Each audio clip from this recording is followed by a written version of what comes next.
পাকিস্তান আজ বাংলাদেশের উন্নয়নের প্রশংসা করে, অথচ বাংলাদেশের বিরোধী দল উন্নয়ন দেখতে পায়। গণতন্ত্র নির্বাচনে অকার্যকর বা অনুপযোগী হয়ে তারা নিজেরাই আজকে দামি রাজনৈতিক দলে।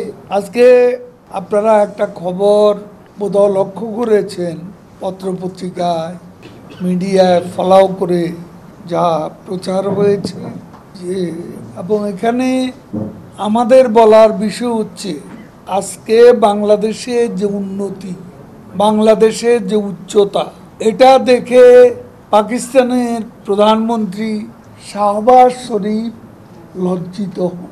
তিনি বলছেন আমাদের লজ্জা হচ্ছে। যেই পাকিস্তানের যে অংশ তিনি বলেছেন, তার মানে আমাদের বাংলাদেশ যখন পূর্ব পাকিস্তান ছিল, তখন এই অংশটা পাকিস্তানি নেতাদের কাছে মনে হতো এটা তাদের একটা বোঝা।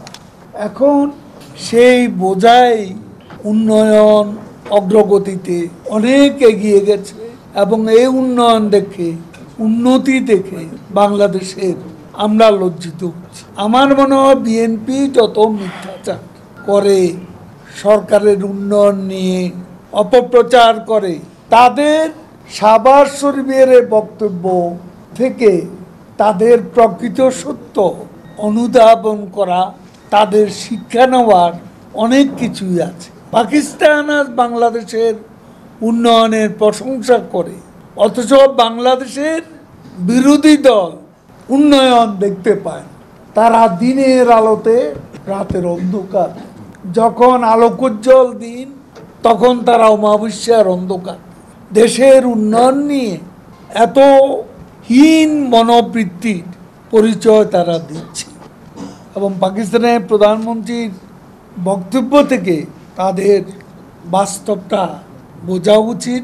আজকে তারা কথায় কথায় দামি নির্বাচন বলে, কিন্তু বিএনপি গণতন্ত্র নির্বাচনে অকার্যকর বা অনুপযোগী হয়ে তারা নিজেরাই আজকে দামি রাজনৈতিক দলে পরিণত হয়ে, তারা মনে করেছিল বিএনপি অংশ না নিলে সরকার বৈধতা পাবে না, কিন্তু ঘটনা ঘটেছে তার বিপরীত।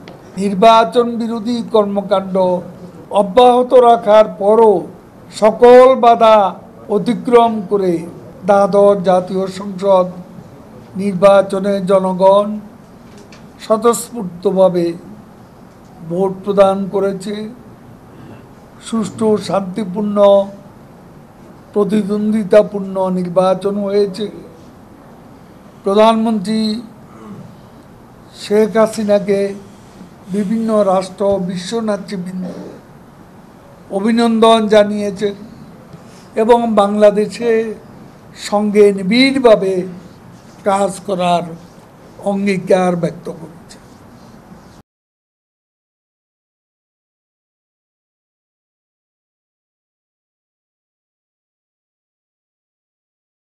বিএনপিকে ছাড়াই দেশের গণতন্ত্র, নির্বাচন ভালোভাবেই এগিয়ে যাচ্ছে। নির্বাচন ও গণতন্ত্রের পথে ফিরে না আসে, তাহলে একসময় রাজনৈতিক দল হিসাবে তারা নিজেদের উপযোগিতা হারাবে, এবং দামি রাজনৈতিক দল হিসাবেই তাদের পরিচয় আরও জোরালো। যখন আলোকোজ্জ্বল দিন তখন তারা অমাবস্যার অন্ধকার। দেশের উন্নয়ন নিয়ে এত হীন মনোবৃত্তির পরিচয় তারা দিচ্ছে, এবং পাকিস্তানের প্রধানমন্ত্রীর বক্তব্য থেকে তাদের বাস্তবটা বোঝা উচিত। আজকে তারা কথায় কথায় দামি নির্বাচন বলে, কিন্তু বিএনপি গণতন্ত্র নির্বাচনে অকার্যকর বা অনুপযোগী হয়ে তারা নিজেরাই আজকে দামি রাজনৈতিক দলে পরিণত হয়ে, তারা মনে করেছিল বিএনপি অংশ না নিলে সরকার বৈধতা পাবে না, কিন্তু ঘটনা ঘটেছে তার বিপরীত। নির্বাচন বিরোধী কর্মকাণ্ড অব্যাহত রাখার পরও সকল বাধা অতিক্রম করে দ্বাদশ জাতীয় সংসদ নির্বাচনে জনগণ স্বতঃস্ফূর্তভাবে ভোট প্রদান করেছে, সুষ্ঠু শান্তিপূর্ণ প্রতিদ্বন্দ্বিতাপূর্ণ নির্বাচন হয়েছে। প্রধানমন্ত্রী শেখ হাসিনাকে বিভিন্ন রাষ্ট্র বিশ্ব নেতৃবৃন্দ অভিনন্দন জানিয়েছেন এবং বাংলাদেশের সঙ্গে নিবিড়ভাবে কাজ করার অঙ্গীকার ব্যক্ত করেছে। জাতীয় সংসদ নির্বাচনের পরও স্থানীয় সরকারের বিভিন্ন পর্যায়ে 231টি নির্বাচন হয়েছে। সেখানে 60% ভোটার ভোট প্রদান করেছে।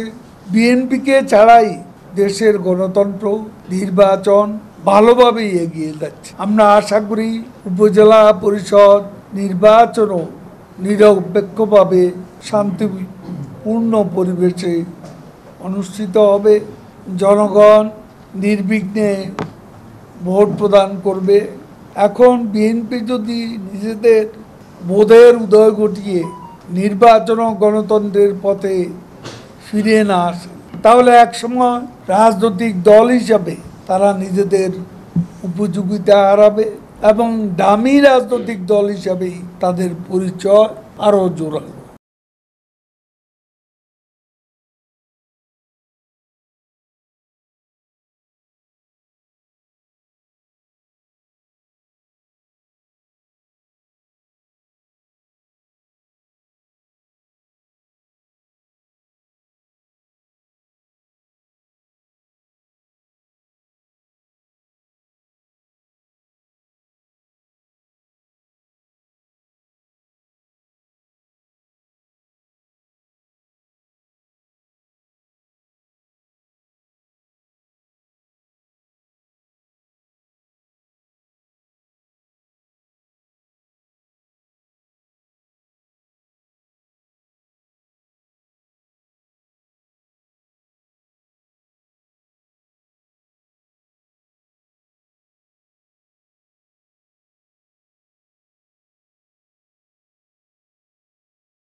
মাননীয় সাধারণ সম্পাদক, আপনার বক্তব্যে তো অনেক কিছু বেরিয়ে আসছে, কিন্তু বিষয় হলো বিএনপি থেকে আবার অভিযোগ করা হচ্ছে, বারবার অভিযোগ করা হচ্ছে শুধু বিএনপি নেতাদের নিয়ে কারাগার শুধু গড়ে ফেলা হয়নি, সারা দেশকেই কারাগার বানিয়েছে আওয়ামী লীগ সরকার, এবং এই সরকারের পতন না হওয়া পর্যন্ত তাদের আন্দোলন চলবে।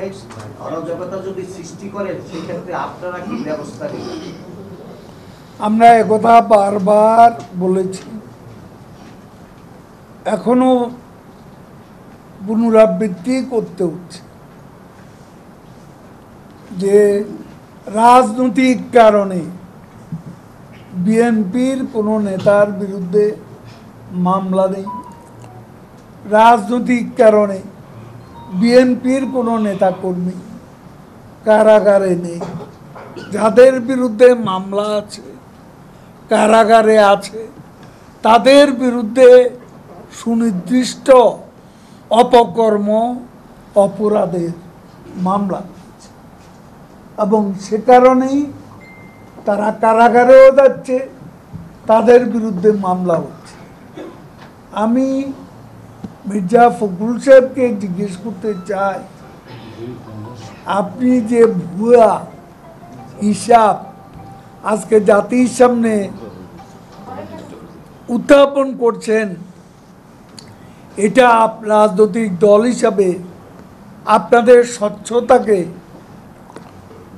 মানুষের কাছে ছোট করছেন। কারণ বাংলাদেশে যত কারাগার আছে এই কারাগারের ধারণ ক্ষমতা কত, আর বিএনপি যে 60 লাখ লোকের কথা বলে এই দুটা সংখ্যা মিলিয়ে এখন কারাগারের ধারণ ক্ষমতার বাইরে বিএনপির এত লক্ষ লোক প্রত্যেকে গিয়ে কারাগারের মধ্যে কিভাবে থাকে, এটাই তো আমাদের জানা।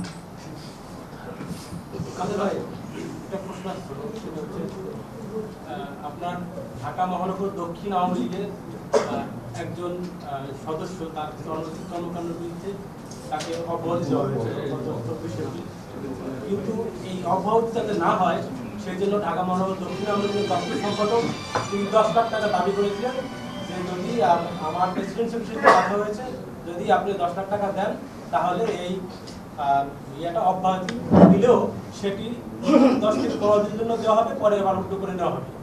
তো এই বিষয়ে আপনার বক্তব্য? এটার সত্যতা কি? এই যে কি রেকর্ড আছে? যে ফোন করছে ঢাকা মহানগর দক্ষিণ আওয়ামী লীগের দপ্তর সম্পাদক, তার রেকর্ড আছে।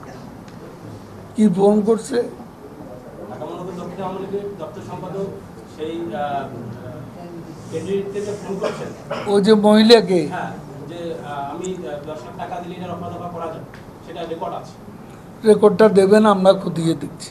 আরে ভাই, একটা বিষয় হলো যে একটা দল, বাংলাদেশের রাজনৈতিক দল মেজর অপোজিশন বিএনপি, তারা বারবারই নির্বাচনকে প্রশ্নবিদ্ধ করার জন্য বা বিভিন্নভাবে তারা নির্বাচনে অংশগ্রহণ না করে বারবারই তারা নির্বাচনকে প্রশ্নবিদ্ধ করার চেষ্টা করছে। এবারও তারা জনগণকে ভোট বর্জনের আহ্বান জানাবে উপজেলা নির্বাচন এবং সারা দেশে লিফলেট বিতরণ করবে।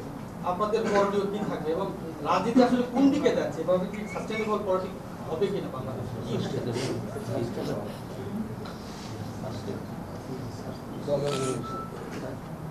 গণ অভ্যুত্থান থেকে লিফলেট বিতরণে নেমে আসা, এটা কি আন্দোলনের উত্তাল হওয়ার লক্ষণ, না আন্দোলন ধীরে ধীরে ফিজল আউট হচ্ছে এমন লক্ষণ? সেটা থেকেই বুঝে নেই। আমার একটা প্রশ্ন, সেটি হচ্ছে আপনি দলের সাধারণ সম্পাদক হিসেবে নির্দেশনা জারি করেছিলেন যে উপজেলা নির্বাচনে এমপি বা মন্ত্রীদের আত্মীয় স্বজন যারা আছে তারা যাতে নির্বাচন থেকে সরে যায়, প্রত্যাহার করে, কিন্তু এখন পর্যন্ত যে তালিকা আমরা দেখেছি তাতে 2 জন এমপি ছাড়া বাকিরা কেউ এই নির্দেশনা মানেনি। দলের চেইন অফ কমান্ড কি আপনারা নিয়ন্ত্রণ করতে পারছেন না? প্রত্যাহার করার এখনো সময় আছে, প্রত্যাহার করতে পারে যে কোনো সময়, দেখেন এন্ডটা দেখেন, তারপরে দলের ব্যাপারে দলের নির্দেশনাও মান্য হলে যা হবার সময় মতো ব্যবস্থা নেওয়া হবে, এ কথা কিন্তু আমি বলেছি। কেউ নির্বাচনে অংশগ্রহণ করতে পারবে না বা তাদেরকে আপনার নিরুৎসাহিত করতে, একটা দল এইভাবে তাদের ভোটে মানে নিরুৎসাহিত করতে পারে কিনা, দল হিসাবে আসলে পারে কিনা যে কোনটা করলে প্রশংসা করবে? আপনার তো সাংবাদিকরা কেউ কেউ আছেন, কেউ কেউ যে সবসময় একটা উল্টা প্রশ্ন করতে অভ্যস্ত। এখন এটা আমাদের কৌশল নিয়ে আপনার কথা বলার দরকার। গতকালকে সিইসি একটি বৈঠক করেছে উপজেলা নির্বাচন নিয়ে এবং সেখানে তিনি সুস্পষ্টভাবে আশঙ্কা প্রকাশ করেছেন যে পদ্ধতিতে এমপিরা সেখানে নিয়ন্ত্রণ প্রতিষ্ঠা করছে তাতে নির্বাচন সংঘাতময় হবে বলে তিনি আশঙ্কা প্রকাশ করছেন। আপনারা কি বলছেন? এখানে তো বিএনপি নেই, সবই তো আওয়ামী লীগ। না, সংঘাত আশঙ্কা হয়তো করতে পারেন, তো সংঘাত যাতে না হয় আমাদেরও দায়িত্ব আছে, আমরা আমাদের প্রয়াস অব্যাহত। যুক্তরাষ্ট্র থেকে বাংলাদেশের মানবাধিকার বিষয়ে একটি প্রতিবেদন এসেছিল এবং সেখানে বলা হয়েছিল যে বাংলাদেশের মানবাধিকার খুব একটা উন্নতি হয়নি এখন। পররাষ্ট্র মন্ত্রণালয় থেকে কথা বলা হয়েছে, কিন্তু দলের পক্ষ থেকে আমাদের অবস্থান। আমরা বলতে চাই, মানবাধিকার পরিস্থিতি সারা পৃথিবীতে যেভাবে মানবাধিকারের অবনতি হচ্ছে, আজকে যুক্তরাষ্ট্র কথা বলছেন, তাদের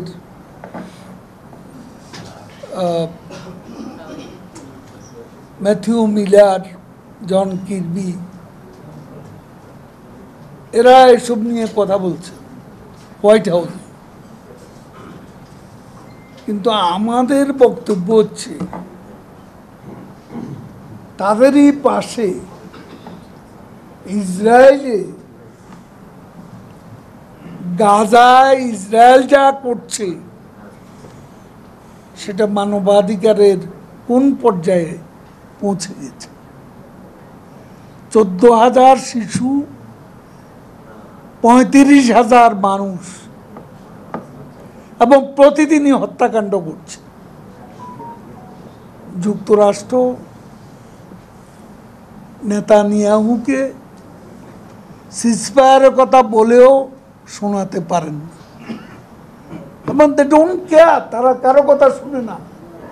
আমরা এখন মনে করি, আবার আমরা দেখছি সেই যুক্তরাষ্ট্র তাদের যে ফান্ড, কংগ্রেস থেকে যে ফান্ড, সে ইসরায়েলের অংশটা অলরেডি তাদের দিয়ে দেওয়া, তার মানে যুদ্ধের উস্কানিতে সাহায্য করছে।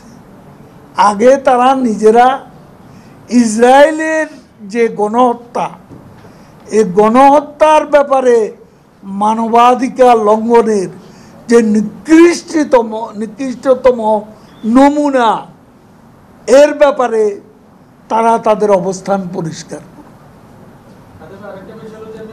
তারপর অন্যদেরকে হেদায়েত করতে পারে।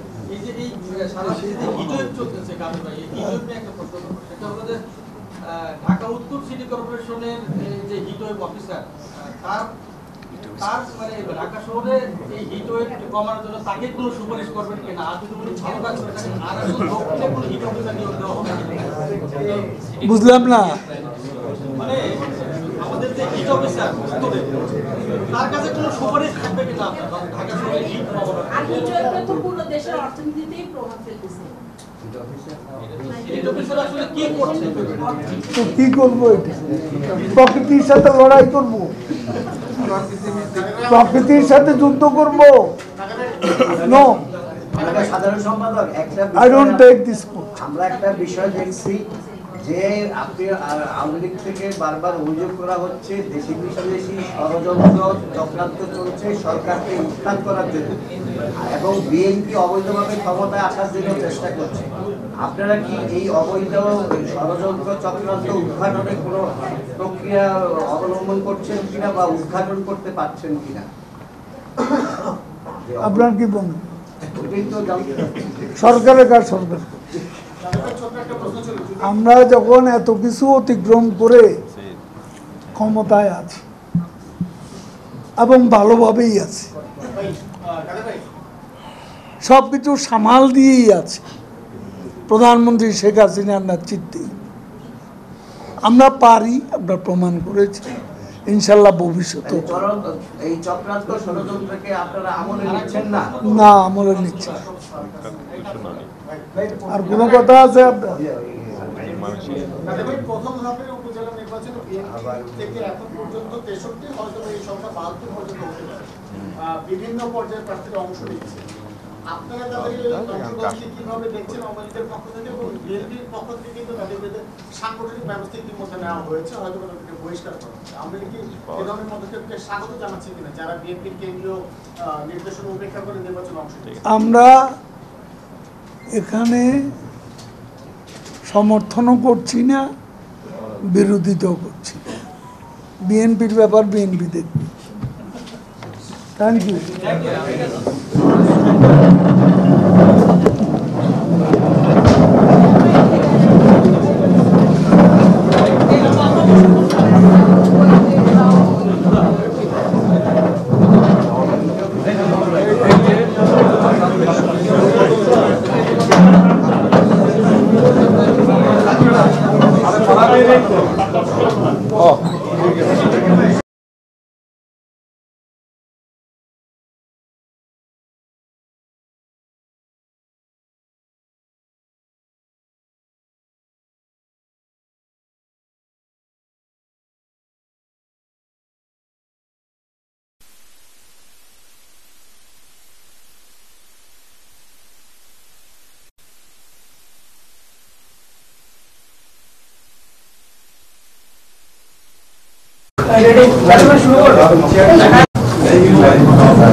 খুবই উদ্বেগের সঙ্গে সারা বিশ্ব যুদ্ধ সংঘাতে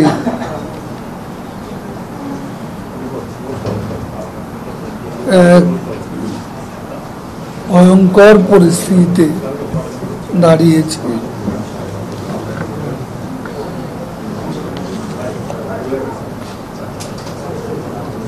আমরা খুবই উদ্বেগের সঙ্গে লক্ষ্য করছি